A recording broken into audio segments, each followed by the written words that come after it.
Когда было объявлено о пропаже 39-летнего Райана Джонсона, полиция не ожидала такого необычного поворота событий. На месте, где в последний раз видели Райана, полицейские не нашли ни единой зацепки, за исключением тучной таксы. Отчаявшись найти улики, они отвезли собаку в местный приют, надеясь, что там смогут найти ответы. Однако звонок, который они получили от ветеринара на следующий день, превратил дело в нечто гораздо более сложное, чем кто-либо ожидал. Первый звонок с сообщением об исчезновении Райана показался офицеру Джейкобу Смиту обычным делом. Смит заверил своих коллег, что, по его мнению, это будет достаточно просто. Но, казалось бы, безупречная жизнь Райана и неожиданные находки, связанные с собакой, намекали на нечто гораздо более мрачное. Смит и его напарница, офицер Эмили Браун, начали с дома Райана. Получив ключ от одного из членов семьи, они осторожно вошли внутрь. «Все чисто», – пробормотала Смит, чувствуя, как ее охватывает беспокойство. Разделившись, они искали улики, но ничего не нашли, пока Браун не обнаружила в кабинете Райана странный набор документов. «Что-то не сходится», – сказала она, передавая бумаги Смиту. Документы побудили их обратить внимание на офис Райана, где его видели в последний раз. В офисе Райана они обнаружили брошенную таксу. «Нам нужно отвезти эту собаку к ветеринару», – настаивала Браун, отмечая плохое самочувствие собаки. Полицейские надеялись, что собака поможет им найти ответы, не подозревая о том, какую важную подсказку она несет в себе. На следующий день, когда они изучали биографию Райана, Смиту срочно позвонил ветеринар. «Вам нужно приехать сюда», – сказал ветеринар. В микрочипе собаки были противоречивые записи о владельцах, и это несоответствие могло полностью раскрыть дело. Несоответствующий чип привел полицейских по новому адресу, недалеко от офиса Райана. Хотя они и не были уверены в его значении, они решили провести расследование. Прибыв на место на промышленный склад, они заметили подозрительную активность.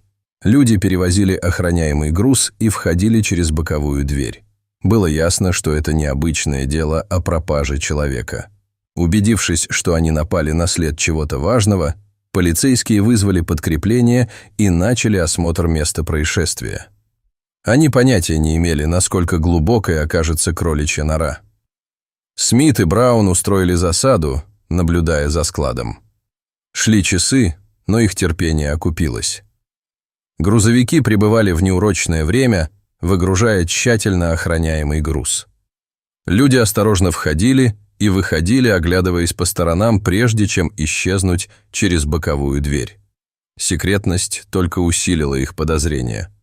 Затем Браун заметила кого-то знакомого, человека, связанного с Райаном, во время проверки их личных данных. Он входил в здание с портфелем в руках. «Это не просто пропавший человек», – пробормотал Смит. Они решили, что действовать в одиночку слишком рискованно, и запросили дополнительные ресурсы у своего начальника. Получив разрешение, Смит и Браун вернулись под покровом темноты и установили камеры и микрофоны по всему зданию. На кадрах были зафиксированы незаконные действия, обмен посылками, разговоры шепотом о транзакциях и скоординированные движения, которые намекали на контрабанду или отмывание денег. «Это серьезно», – прошептала Браун. Ее глаза были прикованы к экрану. Каждая запись добавляла веса их подозрениям. Один человек, сообщник, которого они опознали ранее, по-видимому, играл важную роль в операции. Они решили проследить за ним, надеясь, что он приведет их к большему количеству ответов и к Райану. Как раз в тот момент, когда они готовились к рейду, поступила срочная информация, указывающая на ближайшую верфь. «Мы думаем, Райан может быть там», – сказал звонивший. Смит и Браун, не теряя времени, отправились на место. Верфь была обширной, заполненной ржавеющими транспортными контейнерами и темными закоулками. Двигаясь осторожно, они осмотрели местность, их чувства обострились из-за жуткой тишины. Внезапно они обнаружили потайной вход, скрытый за штабелями ящиков. Снизу доносились слабые голоса и звуки механизмов. Осознав потенциальную опасность, они вызвали подкрепление, прежде чем начать действовать. В ожидании подкрепления напряжение росло. «Мы близко», – прошептала Браун, не выпуская из рук фонарика. Когда прибыло подкрепление, рейд начался с тактической точностью. Офицеры нейтрализовали охрану и оцепили территорию, действуя быстро и бесшумно. Они обнаружили подземный бункер, заполненный контрабандой, ящиками, помеченными иностранными символами и несколькими пленниками. В одном из тускло освещенных углов они обнаружили Райана. Истощенный и слабый, он выдавил слабую улыбку, когда офицеры успокоили его. «Теперь ты в безопасности», – мягко сказал Браун, помогая ему подняться на ноги. Райан был немедленно доставлен в безопасное место и осмотрен парамедиками на месте. «Он слаб, но поправится», – подтвердил Браун, когда его укладывали на носилки. Команду охватило облегчение. То, что Райан выжил, стало прорывом в расследовании, но полицейские знали, что их работа еще не закончена. Вернувшись в участок, Райан поделился своим горьким опытом. Он рассказал, как раскрыл международную сеть контрабандистов, собирая улики для ее разоблачения. Однако его усилия привлекли внимание преступников, что привело к его похищению. «Они знали, что я вышел на их след», – прохрипел Райан хриплым голосом. Показания Райана в сочетании с уликами, полученными при обыске склада, рисовали шокирующую картину. В операции по контрабанде были задействованы высокопоставленные лица, включая политиков, бизнес-магнатов и даже сотрудников правоохранительных органов. «Это масштабная операция», – сказал Смит, просматривая файлы. Бросалась в глаза одна ключевая деталь. Несоответствующий микрочип и ошейник собаки были привязаны к определенному адресу. Райан рассказал, что это было прикрытием для операции. Благодаря скрытым отделениям, в которых хранились важные документы, офицеры поняли, что личность собаки с самого начала была важной уликой. Преисполненные решимости довести дело до конца, Смит и Браун вернулись по адресу, указанному в записях чипа. На этот раз они провели тщательные поиски. После нескольких часов обыска Браун обнаружила потайный отсек, заполненный финансовыми отчетами, журналами транзакций и компрометирующими документами. «Эти цифры ошеломляют», – отметила Браун. Просмотрев бухгалтерские книги, она обнаружила, что они связывают контрабандистскую сеть с сетью, охватывающей несколько городов. Каждая деталь увеличивала масштаб операции.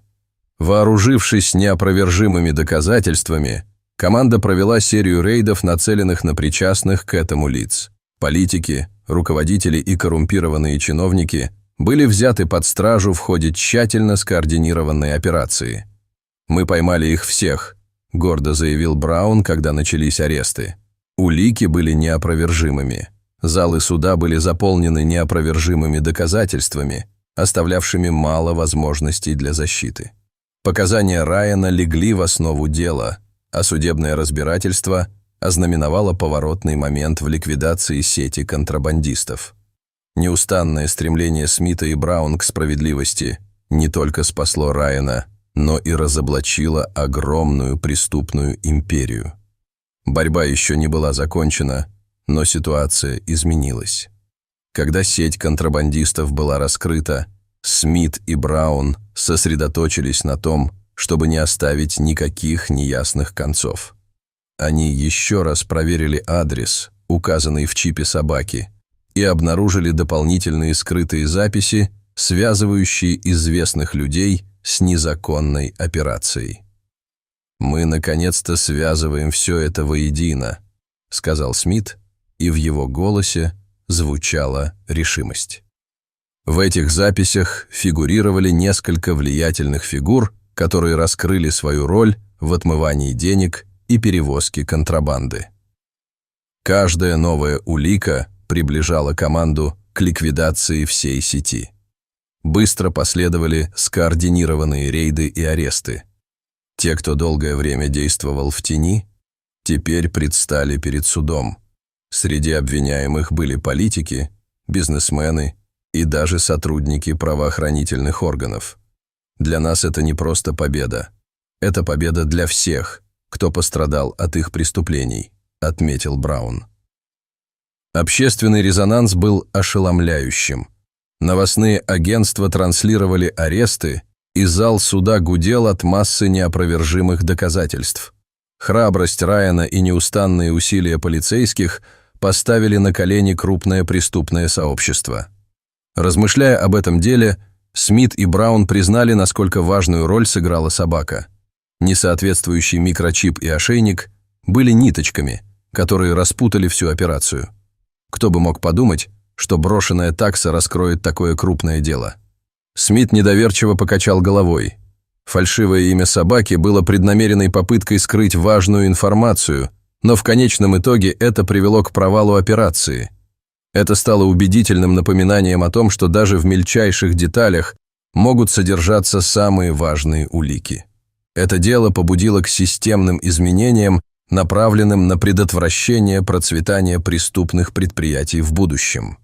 Были приняты меры по устранению лазеек, которые позволяли действовать банде контрабандистов. Мы не просто завершили эту операцию, мы усложнили ее начало для других, с гордостью сказал Браун. Изменения символизировали долгосрочное влияние их работы. Помимо арестов и судебных преследований, Смит и Браун создали прецедент в борьбе с коррупцией и организованной преступностью. Затем последовали благодарности за выдающиеся усилия команды. На небольшой церемонии начальник похвалил их за самоотверженность. «Вы сделали все возможное», — сказал он. Аплодисменты коллег были вполне заслуженными, но для Смита и Браун настоящей наградой стало осознание того, что они изменили ситуацию к лучшему. Судебные разбирательства завершились серией успешных судебных преследований. Каждый высокопоставленный человек, замешанный в контрабанде, столкнулся с серьезными последствиями. «Мы уничтожили мощную сеть», — сказал Смит, просматривая решение суда. Браун кивнула с явным удовлетворением на лице. Подробные показания Райана в сочетании с огромным количеством улик, обнаруженных командой, не оставляли места для сомнений.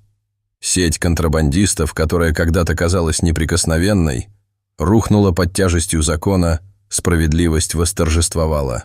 Тем временем Райан начал свой путь к выздоровлению. Встречи с Смитом и Брауном помогли ему вновь обрести уверенность в себе. «Вы рисковали всем, и благодаря этому было спасено так много жизней», сказал ему Браун во время одного из визитов. Райан слабо улыбнулся, понимая, что его усилия не пропали даром. Ликвидация банды контрабандистов принесла душевное спокойствие не только Райану, но и многим другим, пострадавшим от действий преступников. Его храбрость положила начало цепи событий, которые раскрыли эту операцию. Успех этого дела имел далеко идущие последствия. Последовавшие за ним системные изменения ужесточили надзор и нормативные акты, что затруднило успешное проведение подобных операций. «Именно ради такого эффекта мы и работаем», — сказал Смит. Усилия команды стали четким сигналом. Никто, каким бы могущественным он ни был, не может быть выше закона. Благодаря их работе победа стала не разовым событием, а значительным шагом на пути к созданию более безопасного сообщества. Когда пыль улеглась, Смит и Браун воспользовались моментом, чтобы поразмыслить о деле, которое определило их карьеру. «Речь идет не только о раскрытии преступления», — сказал Смит. «Это о том, чтобы противостоять коррупции и убедиться, что никто больше не пострадает так, как пострадал Райан». Браун кивнула, осознавая важность их достижений. «Мы сделали здесь что-то хорошее, что-то, что будет длиться вечно», — тихо сказала она.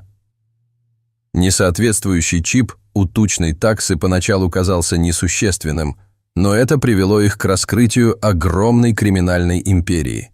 Это дело стало свидетельством того, как важны настойчивость и внимание к деталям в правоохранительных органах.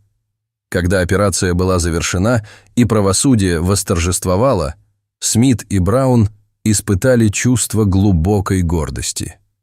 Они изменили ситуацию к лучшему, и их работа оставит неизгладимое наследие.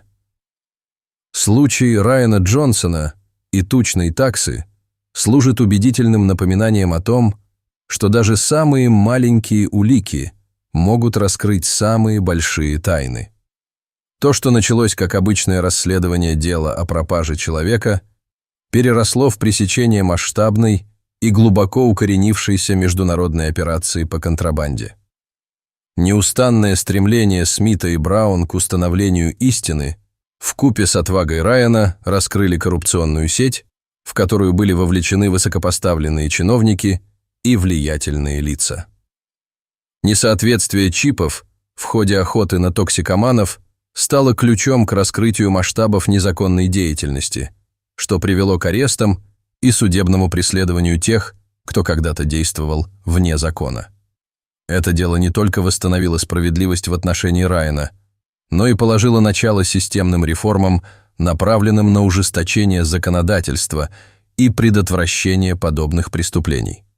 Для Смита и Браун победа стала не просто профессиональным признанием. Это стало свидетельством силы упорства, командной работы и значимости каждой детали. Их усилия позволили раскрыть не только одно дело. Они сделали свое сообщество более безопасным и оставили неизгладимый след в борьбе с организованной преступностью. По мере того, как Райан выздоравливал и жизнь постепенно возвращалась в нормальное русло, это дело становилось символом надежды и справедливости, доказывая, что даже в самые мрачные времена решимость и мужество могут принести пользу.